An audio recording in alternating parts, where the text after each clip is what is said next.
wahyu pertama di dunia, yaitu Zoroaster.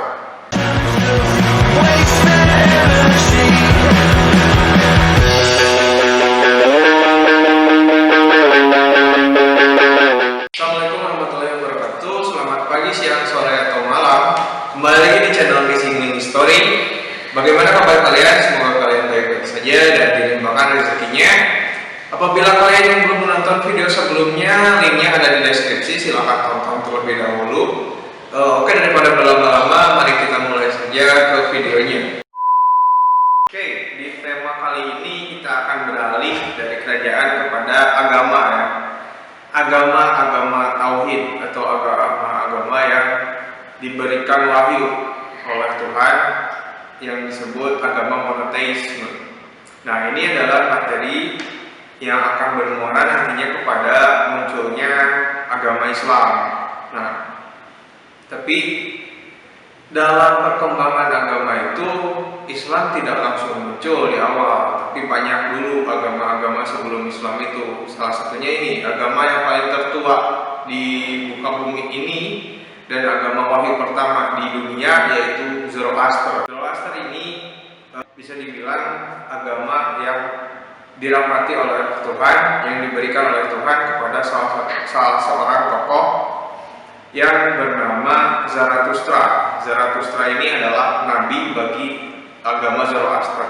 Nah, latar belakang kenapa terciptanya itu adalah Zarathustra atau Zoroaster ini sangat resah terhadap sistem kasta yang ada di Persia. Jadi agama ini munculnya di Persia. Sistem kasta yang ada di Persia itu hampir sama dengan yang ada di India, yaitu ada kaum raja dan pendeta, lalu yang kedua ada kaum tentara, dan yang ketiga ada kaum buruh dan tani. Nah, ini atau budak dan tani, dan ini adalah salah satu yang menjadi keresahan agama Zoroaster ini. Lalu yang kedua, pertentangan atau tentang terhadap adanya politeisme atau menyembah banyak dewa. Di Persia ini ada beberapa dewa, yaitu ada dewa surya, matahari, lalu ada dewa Varuna atau laut, dan dewa sama atau tumbuhan, dan terakhir dewa Indra atau dewa perang. Nah, ini juga sama. Jadi semua itu menurut Zoroaster cukup untuk menyembah satu dewa saja, dewa tertinggi, yaitu dewa pencipta alam semesta yang bernama Ahura Mazda. Kita bahas dulu tentang Zarathustra itu. Zarathustra adalah seorang tokoh atau nabi yang berasal dari Persia. Ayahnya itu seorang majusi atau penyembah api. Nah, Zarathustra ini lahir dari seorang putri dari sang penyembah, salah satu tokoh penyembah api itu, tapi dia lahir tanpa bapak, tapi bukan hamil terlarang ya, tapi ini yang benar-benar dirahmati oleh Tuhan. Nah, ini halnya sama seperti Isa mungkin ya. Di kisah Isa pun sama kan, jadi dia lahir tanpa ayah. Zarathustra ini juga sama. Nah, ketika menginjak 12 tahun, pemuda-pemuda Persia itu dibekali oleh kemampuan-kemampuan agamanya.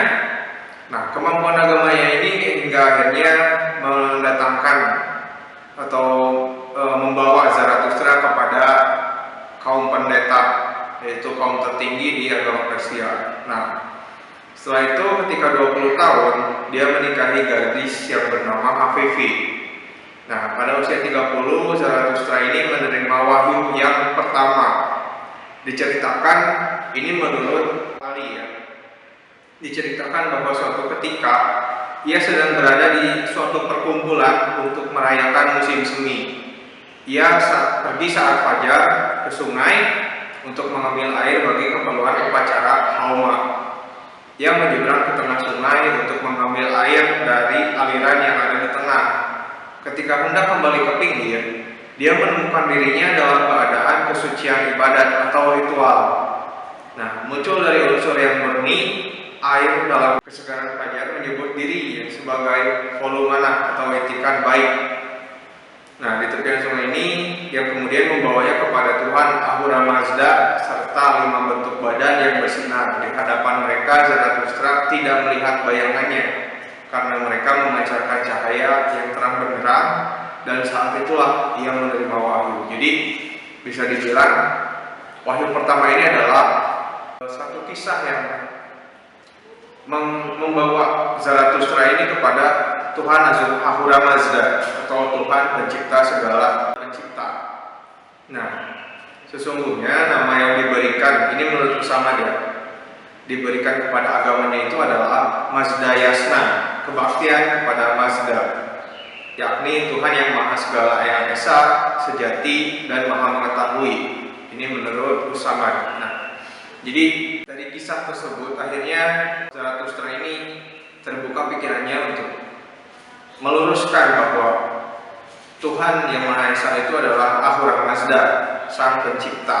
Nah, bukan sebagai dewa Surya, dewa Waruna, dewa Sama, dan dewa Indra, tapi semua itu ada penciptanya lagi, yaitu Ahura Mazda. Nah, setelah ia menerima wahyu pertamanya 10 tahun pertama, berarti dari 30 ke 40 tahun, ia melakukan penyebaran agamanya itu di kota kelahirannya dulu, yaitu Iran Utara. Tapi dalam masa tersebut hanya seorang raja yang beriman di kota kelahirannya tersebut.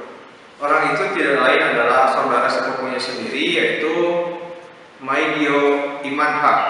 Ia mengajarkan tentang kodrat Maha Tunggal, jadi Tuhan itu hanya satu, yang bijaksana, yang tak dapat disaksikan dan dilihat, diraba, dan hal tersebut direspon dengan ejekan penghinaan kepada Zarathustra. Ia banyak bersabar dan terus kemudian keluar perintah agar ia hijrah dari sana. Akhirnya pada tahun ke-12 kenabiannya, beliau meninggalkan tanah kelahirannya atau dari Iran Utara dia keluar, lalu mengembara ke timur, mula-mula ke Sesta dan selanjutnya ke Baktria yang diperintah oleh seorang raja yang bijaksana, Vistapa. Zarathustra senantiasa menginginkan untuk memperoleh pengikut yang bijak dan berkuasa untuk menunjang misinya. Nah, akhirnya setelah ditolak dan diejek oleh raja yang ada di kota kelahirannya sendiri, dia hijrah dari sana ke arah timur, bertemulah dengan kerajaan-kerajaan seperti Sesta dan Baktria ini. Raja yang bisa dibilang menerima baik itu adalah Vistapa. Vistapa ini dengan ramah tamah menunjukkan bahwa dirinya condong kepada risalahnya atau risalah kepada Zarathustra, karena berdasarkan pada filsafat Zoroaster dengan pemikirannya tentang Tuhan bahwa inti dari gagasan ketuhanan tidak akan dicapai lantaran adanya perubahan bangsa dan bahasa.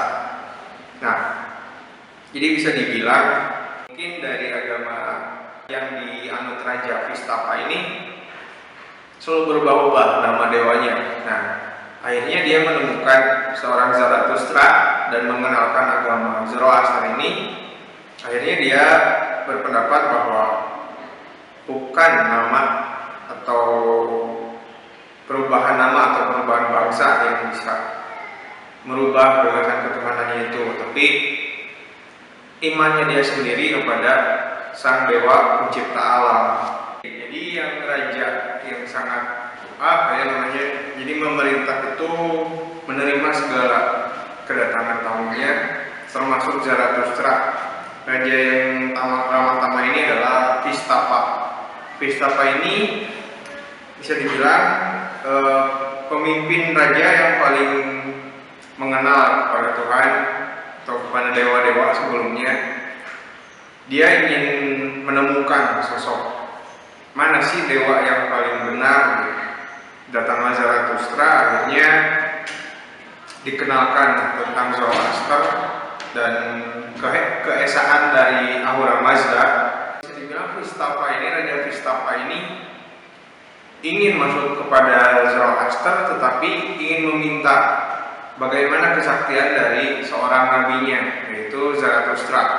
Akhirnya Zarathustra memberikan kesaktiannya atau menunjukkan kesaktiannya dengan hal sederhana. Yang pertama itu adalah menggambar lingkaran tanpa adanya alat untuk mengukurnya. Padahal para cendekiawan di sana atau cendekiawan di sana itu memperkirakan bahwa harusnya menggambar lingkaran itu menggunakan media atau ya seperti jiplakan lah. Nah, tapi Zarathustra bisa dengan rapi membuat lingkaran. Lalu yang kedua, kesaktian yang kedua, yaitu adalah ia pernah bertemu dengan seorang buta di sana, lalu kemudian meminta rumput tertentu kepada prajurit-prajuritnya, prajurit Vistapa ya. Lalu kemudian rumput tersebut dialiri air, lalu diperaskan airnya itu kepada kedua mata orang buta itu, dan akhirnya buta itu bisa melihat. Ini menurut Al-Maghor tahun 2010. Nah, perlahan tetapi pasti kebenarannya yang dinyatakannya itu telah mendapat pijakan yang kuat dari kalangan raja. Nah, jadi mulai Vistapa ini mulai luluh kepada Zoroaster dan akhirnya menarik pengikut-pengikutnya kepada arah agama Zoroaster. Jadi mulai dari raja, rakyatnya pun sama ikut beralih kepada Zoroaster. Setelah 47 tahun dengan usaha yang tekun menegakkan kebenaran, Nabi besar Iran atau Zarathustra ini wafat di usia 77 tahun. Beliau hidup dalam kesetiaan yang tak terbagi dan kebaktiannya kepada Tuhan yang bijaksana dan benar. Beliau adalah seorang penuh yang salehan dan agamanya tidak bernafaskan lain kecuali kasih kepada yang menderita dan cinta kepada kebenaran. Jadi memang benar-benar Zarathustra ini sangat loyal kepada agamanya dan sangat menjunjung tinggi akan kebenaran terhadap Ahura Mazda atau dewa pencipta alam. Nah, jadi Ahura Mazda ini adalah sosok dewa tunggal atau dewa yang maha bijaksana. Agama Zoroaster ini akhirnya disebarkan lagi oleh raja yang telah menganut agama Zoroaster ini, seperti Raja Vistapa yang tadi berhasil akhirnya luluh kepada Zoroaster. Nah, Zoroaster mempunyai Tuhan yang Maha Esa, yaitu Ahura Mazda, dimanifestasikan kepada dua sifat. Ada yang baik disebut Septamanyu, dan ada yang jahat disebut Agromanyu. Nah, pada penyebarannya agama Zoroaster ini itu pertamanya monoteisme, jadi hanya ada Ahura Mazda sebagai dewa pencipta alam. Namun agar penyebarannya lebih baik, mengalami sinkretisme hingga hampir menjadi monoteisme lagi, hampir menjadi politeisme lagi, tapi masih menganggap dewa Ahura Mazda ini adalah Tuhan yang Maha Esa atau tertinggi. Nama kitab sucinya adalah Zen Avesta, serta Zoroaster termasuk ke dalam agama yang mempercayai kehidupan setelah kematian atau eskatologi. Nah, jadi perkembangannya itu ada 4 fase. Dari pertama ya, fase pertama ini adalah penciptaan jagat raya oleh Ahura Mazda. Lalu yang fase kedua, pergulatan Ahura Mazda dengan Agromanyu atau manifestasi dewa jahatnya. Lalu yang ketiga adalah fase 3 Zarathustra atau yang tadi nabi dari Zoroaster ini menyebarkan agamanya. Lalu yang fase keempat itu kekacauan dunia dan datangnya Sosayan. Nah, Sosayan ini masih belum tahu apa artinya, cuman jika dianalisis dengan tersingkirnya agama Zoroaster di tanahnya, itu akibat adanya perkembangan agama Islam. Jadi agama Islam mulai menyebar, Zoroaster tersingkir ke wilayah lain. Menurut Zoroaster, tersingkirnya itu kalau sekarang bisa disaksikan agama Zoroaster ini masih ada sebenarnya. Cuman mereka eksklusif ada di India. Indianya di sekitar Bombay, daerah Bombay, India, dan pengikutnya dinamakan Parsi. Nah, itu adalah Zoroaster yang sekarang. Menurut Zoroaster, tanah, api, dan air adalah suci, sehingga jasad manusia itu najis.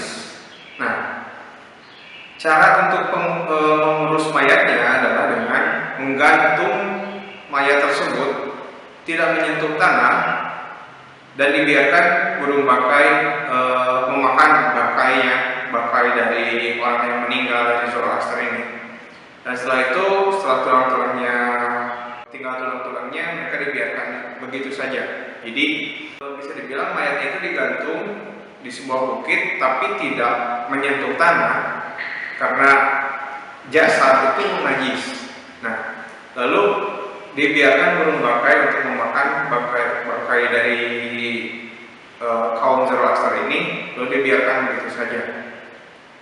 Zoroaster adalah agama wahyu pertama, agama yang hanya menganut kekuatan terbesar atau Tuhan yang Maha Esa. Ini adalah cikal bakal dari adanya agama wahyu atau agama yang bersifat monoteisme atau tauhid. Nanti kita akan bahas lagi tentang agama yang lain seperti agama Yahudi, agama Kristen, dan agama Islam. Sekian dari video yang kita bahas ini. Apabila kalian memiliki masukan atau komentar atau pandangan lain, silahkan tulis di kolom komentar yang tersedia, karena komentar kalian dapat membangun channel ini lebih baik lagi.